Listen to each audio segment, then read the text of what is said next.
은혜 받으실 하나님의 말씀은 누가복음 11장 11절에서 13절입니다. 신약 성경 112쪽에 기록되어 있고요. 우리 주보에도 인쇄되어 있습니다. 스크린에도 있고요. 누가복음 11장 11절에서 13절 말씀 다 같이 봉독합니다.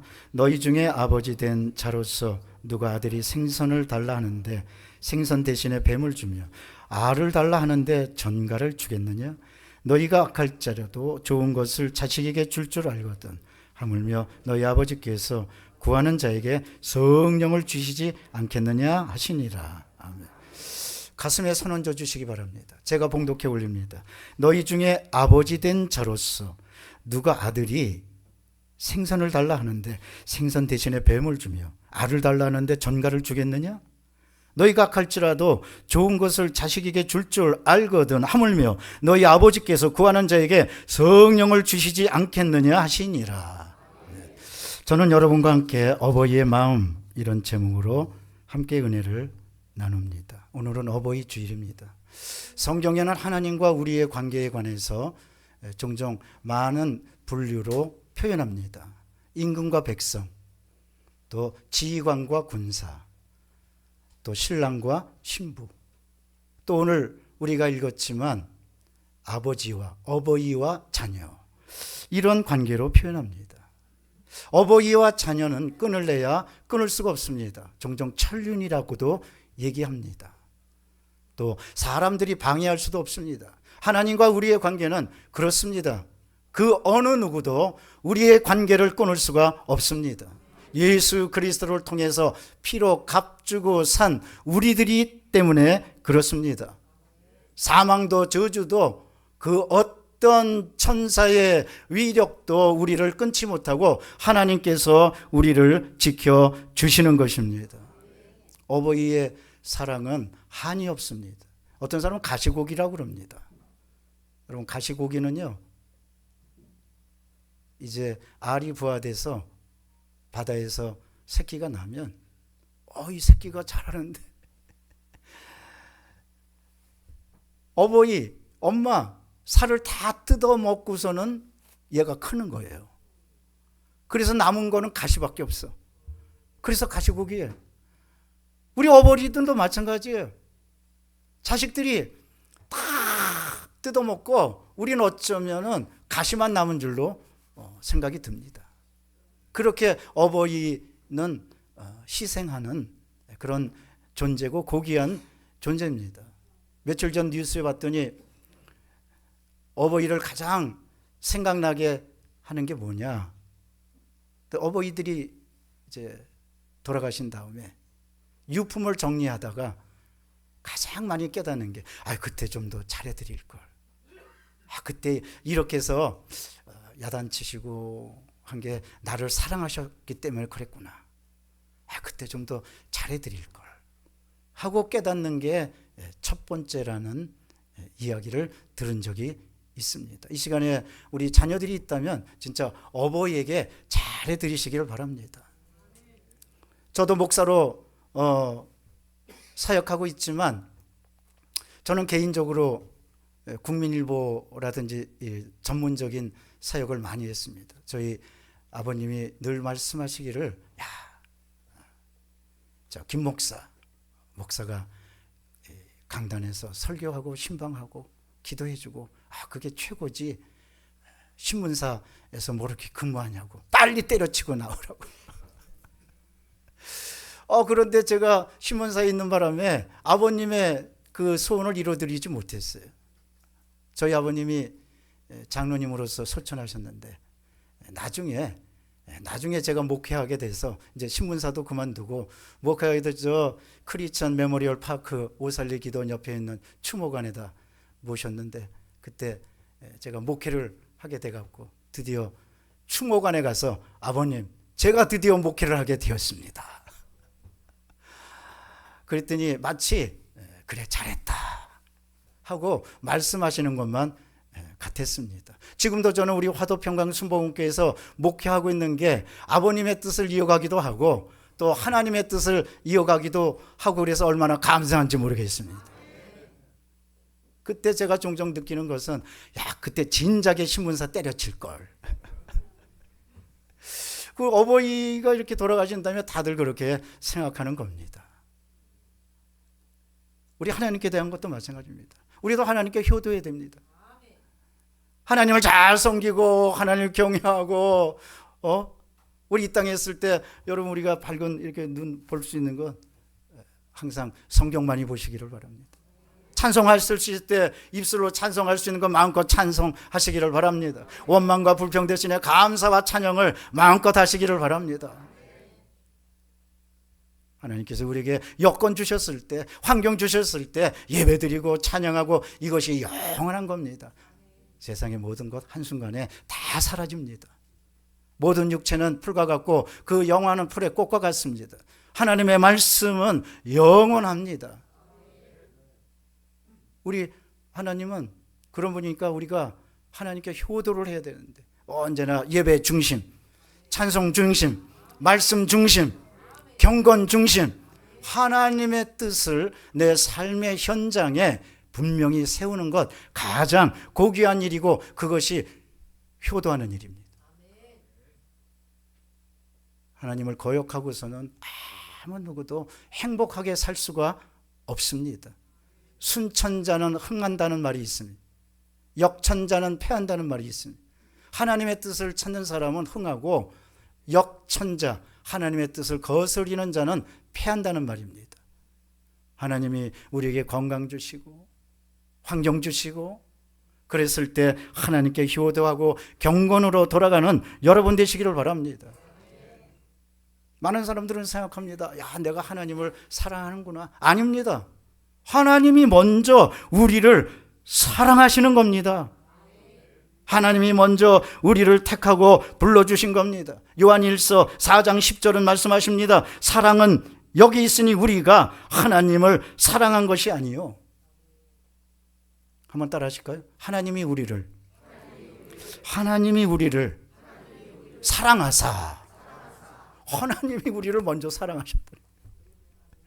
여러분, 하나님은요, 먼저 우리를 사랑하고 먼저 우리를 택하신 거예요. 내가 하나님을 택한 게 아닙니다. 하나님이 나를 택하신 겁니다.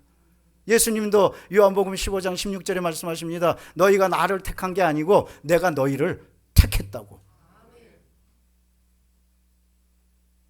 놀랍지 않습니까? 모든 종교는요, 사람이 그 종교를 창시한 그 창시자를 찾아갑니다. 기독교만이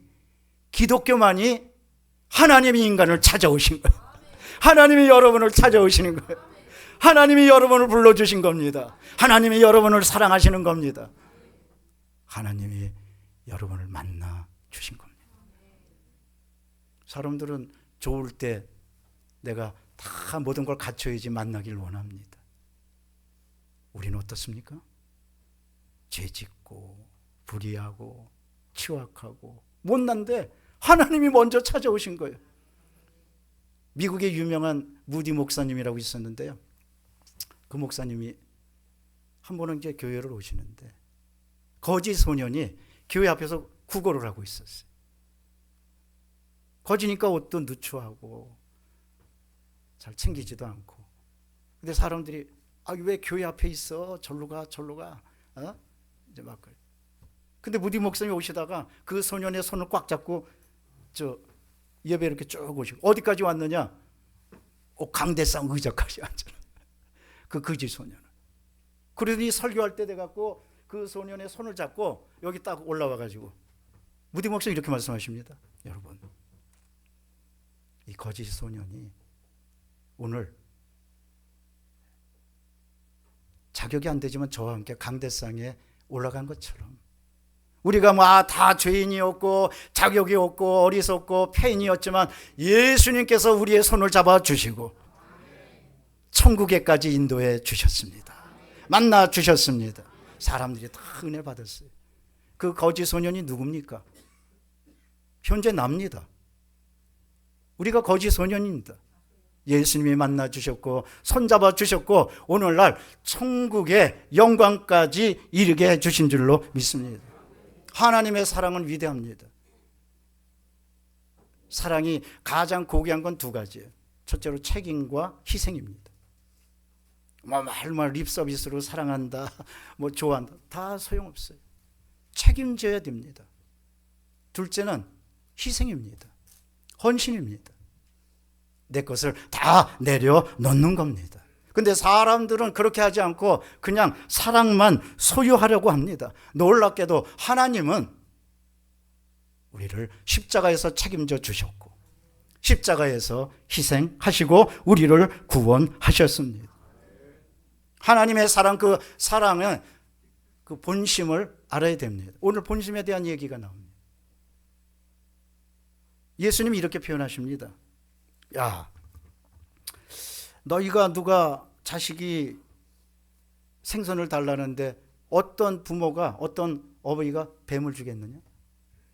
자식이 계란을 달라고 그러는데 어떤 부모가 전갈을 주겠느냐?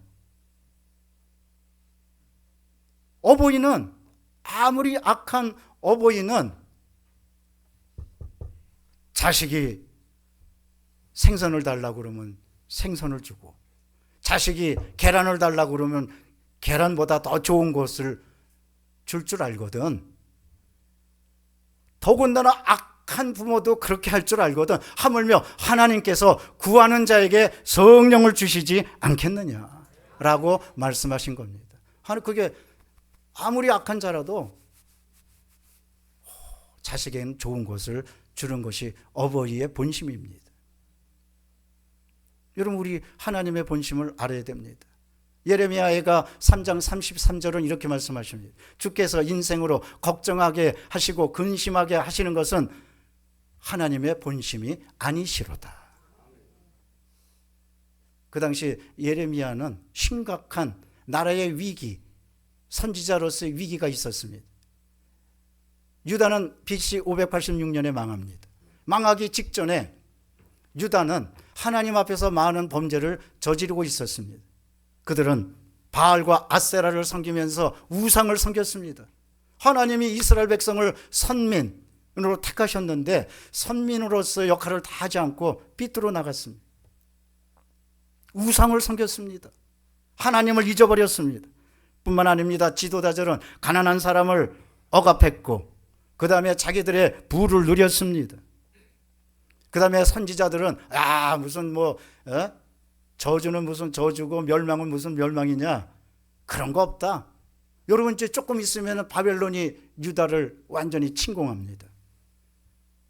위기가 없다는 거예요. 그저 좋은 것만 있다는 거예요. 그러나 예레미야는 그렇지 않았어요. 너희가 우상을 섬겼기 때문에 이제 큰 멸망이 있을 것이다. 하나님께로 돌아가자. 요즘 우리 많은 위기를 느끼고 있습니다.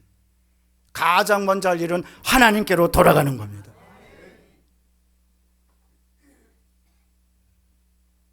그러니까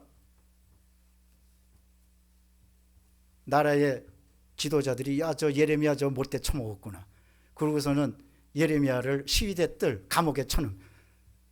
그 예레미야가 감옥에 들어가는데요. 그 감옥이 요즘 우리가 생각하는 이런 교도소가 아니에요.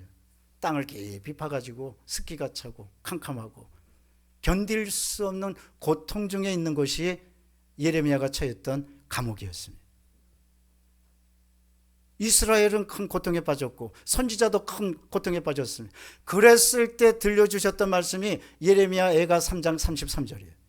주께서 인생으로 걱정하게 하시고 근심하게 하시는 것은 본심이 아니시로다.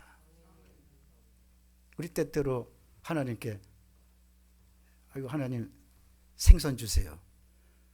그러면은 내가 받아든 것은 뱀 같은 것을 받아들 때가 있어요. 여러분, 그건 착각이에요. 또 때때로 하나님 계란 주세요. 그런데 하나님 전갈을 줘요. 전갈은 또 독이 많아가지고 그 전갈 이렇게 집게로 생긴 게 어디 있어? 앞다리에 있어? 꼬리에 있어? 어디 있어요? 그게 꽉 세면은 그 독이 퍼져가지고 순식간에 큰 멸망을 당하잖아요. 근데 내가 받아든 거는 하나님께 계란을 달라고 했는데 하나님이 전갈을 준 것 같아서. 하나님 나 왜 계란 안 주시고 전갈을. 그리고 하나님의 본심이 이거예요? 하고 원망하고 불평할 때가 있어요. 여러분, 하나님의 본심은요, 계란보다도 더 좋고 생선보다도 더 좋은 거를 우리에게 주시려고 하는 게 하나님의 본심입니다. 그런데 우리가 잘못된 길로 가고 또 삐뚤어 나가고 그러니까 하나님이 때로는 채찍도 때리시고 고난도 겪게 하시고 아픔도 겪게 하시고 슬픔도 겪게 하시고 눈물도 흘리시게 하시는 겁니다. 하나님의 그때마다 우리는 하나님의 본심을 알아야 됩니다. 이스라엘 백성들이 40년 동안 광야에서 헤맵니다. 광야는 물도 없고 먹을 것도 없는 곳입니다. 이거 광야에서 죽도록 처박아 놓는 것이 하나님의 본심입니까? 아닙니다. 하나님의 본심은 약속의 땅에 들어가게 하시는 겁니다. 꿈 많은 요셉은 꿈을 가지고 나가다가 형들에 의해서 구덩이에 파묻힙니다. 그때 그 구덩이는요, 왜 구덩이가 생겼냐면은 사막에서 물을 얻기 위해서 종종 이 광야를 팝니다. 그러면 물이 나올 때가 오아시스가 나올 때가 있어요. 그래서 구덩이를 팠는데 구덩이를 파면 또 물이 안 나올 때가 있어요. 그 구덩이에 요셉이 들어간 겁니다. 구덩이에 쑥에서 들어가서 죽는 게 하나님의 본심입니까? 요셉이 나중에는 아라비아 상인들에 의해서 이집트 보디발 집에 팔려갑니다. 억울한 일을 당하고 감옥에 들어갑니다. 감옥에서 죽는 게 하나님의 본심입니까? 아닙니다. 하나님의 본심은 요셉이 국무총리가 되는 데 있었습니다. 때때로 우리 광야에서 어려운 일 당해, 슬픈 일 당해. 내가 왜 이렇게 참혹한 일 당하지? 난 이대로 끝나는 거 아닌가? 아닙니다. 하나님의 본심은 여러분이 예수 그리스도 안에서 새로워지는 데 있는 줄로 믿습니다. 하나님의 본심은 언제나 우리와 함께 해주시고 우리를 지켜주시고 우리가 하나님의 뜻대로 살 때 우리의 앞날을 열어주시는 것이 하나님의 본심입니다. 때때로 세상 일이 뒤틀어지고 헝클어집니다. 나 하나님, 나 이대로 내 인생이 끝나게 해서 나 끝나나 보다. 이게 하나님의 뜻인가요? 아닙니다. 하나님의 본심은 예수 그리스도 안에서 영혼이 잘된 같이 범사에 잘되며 강건해져 있는 거예요. 때로 우리 살아가면서 질병으로 큰 고난을 당합니다. 이 질병 때문에 나 이제 끝나나 보다. 여러분, 하나님의 본심은 주 안에서 강건해지는 데 있는 거예요. 주 안에서 하나님께서 강건하게 붙들어주는 데 있기 때문에 본심의 은혜를 찾으시기를 바랍니다. 질병에 대해서 두려워해서 나 이제 모든 것을 다 잃어버렸나 보다 하고 걱정하지 마시고 하나님의 본심을 회복해서 질병을 이겨나가는 여러분 되시기를 바랍니다. 질병에 무너지지 마십시오. 저주도 마찬가지예요. 내가 사업하다가 또 어떤 일을 하다가 망할 수도 있죠. 부도날 수도 있죠. 내가 크리스찬이고 근데 나 이렇게 하실까? 여러분, 그때마다 주저앉지 마시고 하나님의 본심을 아시기를 바랍니다. 하나님의 본심은 우리에게 계란을 주시는 거고 하나님의 본심은 생선을 주시는 거예요. 어쩌면 더 좋은 것을 주시는 겁니다. 주께서 인생으로 걱정하게 하시고 근심하게 하시고 하나님의 본심이 아닙니다. 결국 예레미야는요, 다시 감옥에서 나와가지고 하나님의 말씀을 열렬히 증거하는 위대한 선지자가 되었습니다. 환경이 우리를 주저앉게 할 수는 없습니다. 사람이 우리를 절망하게 할 수는 없습니다. 인간이 당하는 고난과 고통은 두 가지입니다. 환경에 절망하고 사람에게 실망하는 겁니다.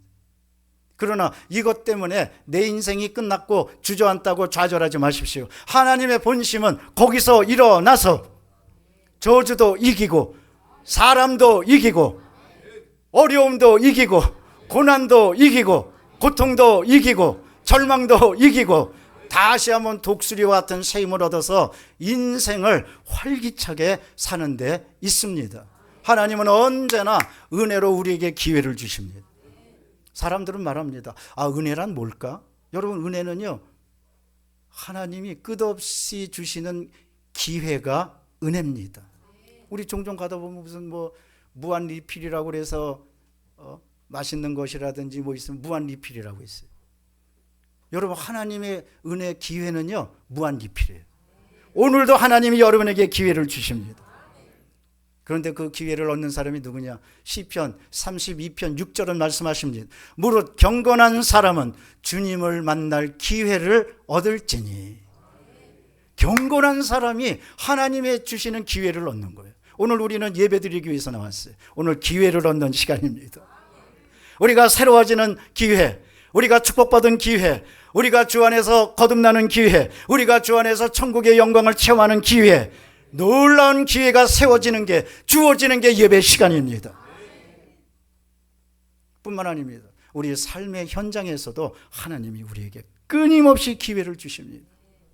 다만 우리는 그것을 놓칠 뿐이에요. 잃어버릴 뿐이에요. 이러므로 우리는 어떤 일이 있어도 하나님의 본심을 알고, 어버이의 본심을 알고, 어떤 어버이가 자식이 잘못되기를 바라는 어버이가 어디 있겠어요? 모든 어버이는 자식들이 그저 잘 되기를 바랍니다. 우리 교회 표어가 있어요. 자녀들이 나보다 잘 됩니다. 한번 가슴에 손 얹고 따라 하십시다. 자녀들이 나보다 잘 됩니다. 한 번만 더 해보세요. 자녀들이 나보다 더욱더 잘 됩니다. 우리 교회 표어예요. 모든 부모들의 마음이에요. 자녀들이 그냥 세상에서 실패자로, 루저로, 누가 그걸 원하겠어요? 모든 부모들은 자녀들이 잘 되기를 원합니다. 하나님 마찬가지예요.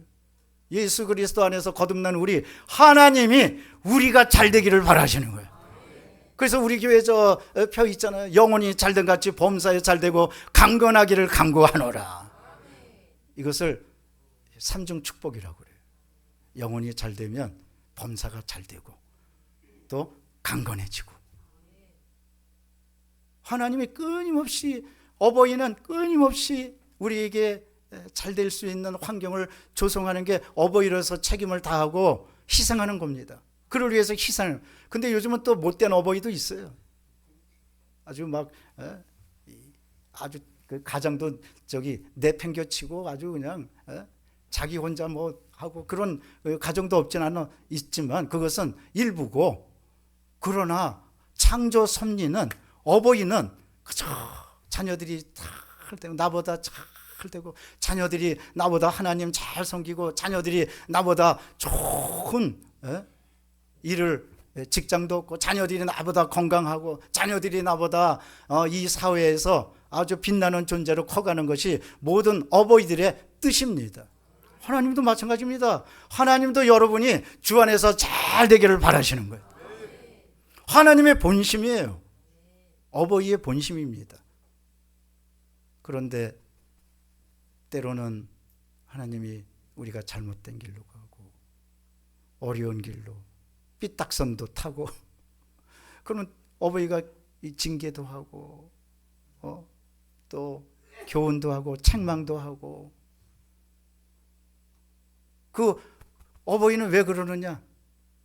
자녀들이 오직 잘 되라고, 똑바른 길로 가라고 책망도 하고 어려움도 겪게 하고 그렇게 하는 걸. 하나님도 우리가 인생에서 잘못되니까 때로는 질병으로, 때로는 물질로, 때로는 환경으로 우리를 큰 고난에 겪게 하시는데, 그때마다 우리가 아유 하나님, 이게 하나님의 본심입니까? 아닙니다. 하나님의 본심은 그 고난을 이기고, 고난에서 하나님의 귀한 교훈을 깨닫고 하나님의 자녀로 거룩하게 똑바로 살아가는 데 있는 것이 하나님의 본심인 거예요. 어려움이, 질병이, 고난이 우리를 주저앉힐 수가 없습니다. 그래서 그걸 볼 때도, 쓴바퀴에도 꿀이 있다고, 그 어려움을 당할 때도 거기서 고귀한 하나님의 뜻을 찾아가야 됩니다. 지금 이제 좀 있으면요, 아주 이 중요한 그 미술 전시회가, 렘브란트라고요, 1600년대 네덜란드의 아주 유명한 화가인데, 특히 기독교에서 보자면요, 렘브란트는 기독교 이 신앙 명화를 그린 가장 탁월한 화가입니다. 그 화가가 그린 그림 중에 돌아온 탕자가 있어요. 아버지가 탕자를 끌어안고 있는 아주 세계적인 명화입니다. 그런데 그 세계적인 명화를 그리게 된 동기가 있어요. 한때 렘브란트는 잘 나갔어요. 그림도 잘 그려서 돈도 많이 벌었. 근데 경매에 참여하면서 돈을 다 잃어버리고 아내도 죽고 아이들도 죽고 모든 하던 일이 완전히 파산이 돼갖고 절망 중에 있었습니다. 그때 렘브란트는 빛을 체험합니다. 렘브란트의 그림의 특징은 명암이 뚜렷한 거예요. 빛과 어둠이에요. 그때 그 빛은 예수님의 빛이었어요. 신앙의 빛이었어요. 하나님의 빛이었어요. 생명의 빛이었어요. 그래서 어려운 가운데 탄생한 것이 바로 돌아온 탕자인 거예요. 돌아온 탕자는 그 고통 가운데 나오게 된 거예요. 베토벤의 그 운명 교향곡도 마찬가지입니다. 우리가 잘 듣고 있는 운명 교향곡도 여러분 베토벤은요 청각장애인이었어요. 음악을 하는 사람이 귀를 못 들었어요. 청각장애인이 그 고통 중에 있었는데 또 베토벤을 괴롭혔던 게 두통이었어요. 두통과 청각장애를 알았는데 근데 베토벤은 신의 영광을 알게 되었고 그래서 베토벤이 그 어려운 가운데서도 고통 가운데서도 세계적인 그 고난 중에서 명작을 탄생시킬 수가 있었던 거예요. 때때로 여러분 우리 살아가면서 어렵고 힘든 일을 당합니다. 그럴 때 이렇게 생각하시면 돼요. 야, 이제 이 고난을 통해서 하나님의 명작이 나오겠구나. 우리 가정에 하나님의 명작이 나오겠구나. 자녀들이 여러분 속상하게 하잖아요. 그러면 아유 저놈의 자식 그냥 저 때려 죽일로 하지 마시고 야 여기서 하나님의 명작이 나오겠구나. 또 내가 무슨 일을 하다가 실패해가지고 좌절하면 야 아주 이것으로 내 인생이 아닙니다. 야 여기서 하나님의 명작이 나오겠구나. 13세기 유명한 시인 룸이라고 있어요. 그 사람이 이렇게 말합니다. 모든 보물은 폐허 밑에 있다고. 모든 보물은 폐허 밑에 있다는 거예요. 내 인생이 폐허가 됐다고 여러분 좌절하지 마세요. 그 폐허 밑에 보물이 있는 거예요. 우리 금 캐는 것도 금이 여러분 뭐 이런 눈에 보이는데 금이 있습니까? 저 땅속 깊이 들어가서 광부가 금맥을 찾으려고 아주 수고하고 땅굴을 파고 들어가서 거기서 발견하는 게 금맥이 아니에요. 우리 고난당한다고 좌절하지 맙시다. 하나님의 뜻은 하나님의 본심은 바로 거기서 금을 찾는 거예요. 거기서 바로 은혜를 찾고 거기서 바로 천국의 영광을 찾고 거기서 바로 하나님의 영광을 찾는 겁니다. 렘브란트는 파산을 했었어요. 그리고 명화를 그 세계적인 명화를 그 파산 뒤에 그린 겁니다. 따라서 사랑하는 성도 여러분, 우리 하나님의 본심, 그죠? 부모 본심처럼 오늘 어버이 주일인데 잘 되기를 바랍니다. 예수 그리스도 안에서. 그래서 하나님은 책임지시고 희생하시려고 하나님이신 예수님이 직접 십자가에서 머리에 가시관 쓰시고 허리에 창 받으시고 양손과 양발에 대못을 받으시고 피까지 다 쏟으시고 모든 죄를 다 덮어버린 거예요. 우리 부모님들 어버이들이 자식이 잘못되면 뭐라고 말합니까? 제가 벌을 받겠습니다. 내 자녀는 살려주세요.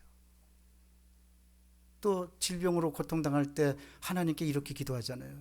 하나님, 제 목숨이 10년 남았다면 그 10년을 우리 자식에게 주세요. 그리고 저를 거두어 주세요. 이렇게 기도하잖아요. 그게 다 어버이 심정입니다. 우리가 잘 되기를 바라는 어버이 심정입니다. 그런 심정으로 예수님이 십자가에서 죽으신 거예요. 우리를 살리시려고, 우리를 구원하시려고 모든 죄를 다 덮어쓰신 거예요. 내 죄를 예수님이 다 덮어 쓰신 거예요. 내 저주를 십자가에서 예수님이 다 덮어 쓰신 거예요. 내 죽음 영벌을 예수님이 십자가에서 다 덮어 쓰신 거예요. 그리고 우리를 살려 주신 겁니다. 제가 여의도에서 있을 때 큰 사건이 일어났어요. 큰 트럭하고 택시하고 정면 충돌을 했어요. 나중에 가서 보니까 엄마가 아이를 끌어안고 그 엄마는 죽었어요. 근데 아이는 살아났어요. 알고 봤더니 정면 충돌할 때 엄마가 온몸을 던져서 아이를 끌어안은 거예요. 그리고 트럭에 충격을 받고 엄마는 죽은 거예요. 여러분, 예수님이 그렇게 하셨어요. 십자가에서 모든 저주와 죄와 고통 다 받으시고 예수님이 십자가에서 죽으시고 대신 우리를 살려주셨습니다. 죄와 허물로 죽었던 너희를 살렸다고 에베소서 2장 1절은 말씀하고 있습니다. 이러므로 우리의 하나님은 사랑의 하나님이십니다. 요한복음 13장 1절에 봤더니 예수께서 우리를 사랑하시되 성경은 이렇게 기록합니다. 끝까지 사랑하시느니라. 하나님이 여러분들 끝까지 사랑하십니다. 세상의 사랑은 변하기도 합니다. 하나님의 사랑은 변하지 않습니다. 영원합니다. 끊임없이 이어집니다. 끊임없이 리필됩니다. 끊임없이 기회가 주어집니다. 그런데 우리가 기회를 잡지 못할 뿐이에요. 여러분, 기회를 잡으시기 바랍니다. 오늘 예배 시간에 잡으시기 바랍니다. 기도하는 것도 기회를 잡는 거예요. 믿음을 갖는 것도 기회를 잡는 거예요. 찬송하는 것도 기회를 잡는 거예요. 무슨 일이 있어도 하나님만 바라보고 세상을 바라보지 않고 하나님의 본심, 어버이의 본심은 제가 잘 되는 거죠. 하나님, 어버이의 본심은 제가 강건해지는 거죠. 하나님, 어버이의 본심은 제가 주 안에서 굳게 서는 거죠 하고 단단하게 결심하는 여러분 되시기를 바랍니다. 고난을 두려워하지 마세요. 질병을 두려워하지 마시기를 바랍니다. 로마서 8장 18절은 말씀하십니다. 현재 당하는 고난은 장차 나타날 영광과 좋게 비교할 수 없도다. 지금 우리가 잠시 고난을 당하는 것, 앞으로 찬란한 영광이 있을 것입니다. 전 누누이 말합니다. 여기 이곳에요, 이제 큰 도로도 세워지고 5,300세대 들어서고 그 다음에 이쪽으로 초등학교, 중학교, 고등학교 들어서고 주민센터 들어서고 복지센터 들어서고 뭐 계속 할까요? 여기가 약속의 땅이 됩니다. 지금 잠시 우리가 어려움도 당하고 개척교회 어려움도 있지만 영광을 바라보시기를 바랍니다.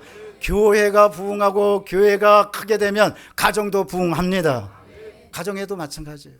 가정에도 잘못된 일만 바라보지 말고 오늘 로마서 8장 18절 말씀대로 장차 나타날 영광을 바라보시기 바랍니다.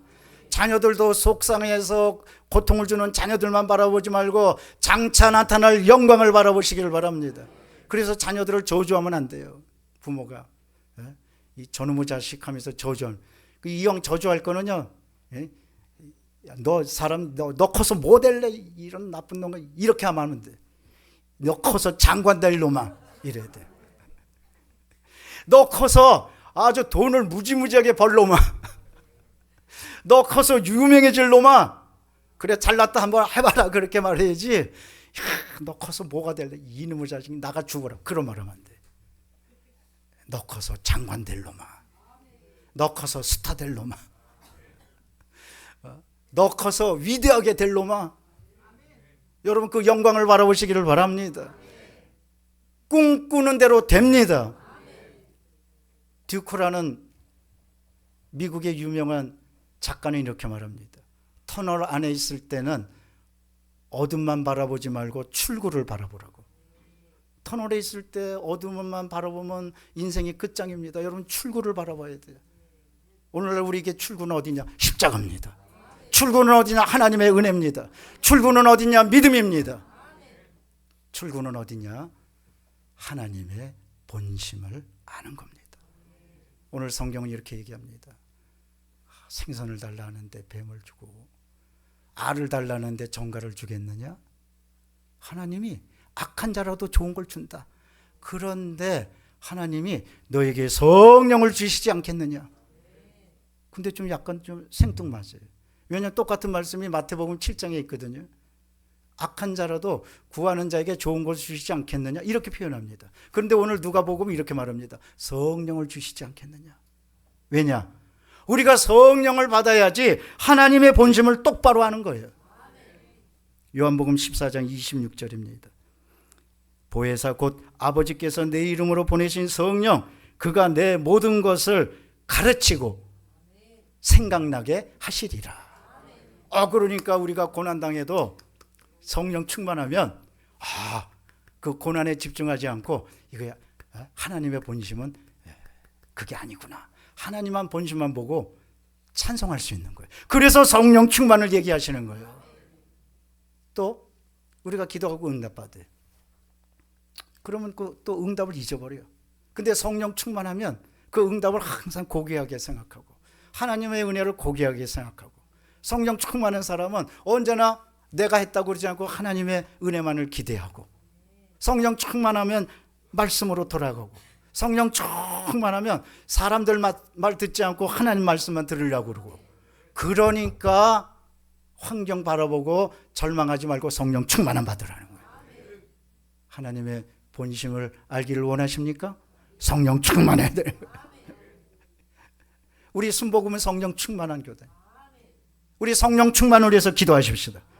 하늘의 문이 열릴 줄로 믿습니다. 예수님이 오늘 말씀하십니다. 세상에 나쁜 아버지도 좋은 걸 준다. 여러분, 하물며 구하는 자에게 성령을 주시지 않겠느냐. 우리 어버이들이요, 하나님을 어버이라고 생각하고 하나님이 언제나 우리에게 좋은 것을 주신다고 생각하고 환경에 두려워하지 말고 절망하지 말고 하나님의 뜻을 찬양하면서 기쁨으로 나가는 여러분 되시기를 주의 이름으로 축원합니다. 기도하겠습니다. 사랑과 자비가 충만하신 하나님 감사합니다. 어버이는 한없이 퍼줍니다. 우리 하나님은 한없이 우리에게 은혜를 주시는 줄로 믿습니다. 그 은혜를 바라보고 때로 절망 중에 있다 할지라도 좌절하지 않게 도와주시고 고통 중에 있다 할지라도 탄식하지 않게 하시고 또 사람들이 등 돌렸다 할지라도 실망하지 않고 오직 십자가의 주님만 바라보면서 넉넉하게 이겨나가는 모두가 다 되게 도와주시옵소서. 예수님의 이름으로 기도드립니다. 아멘.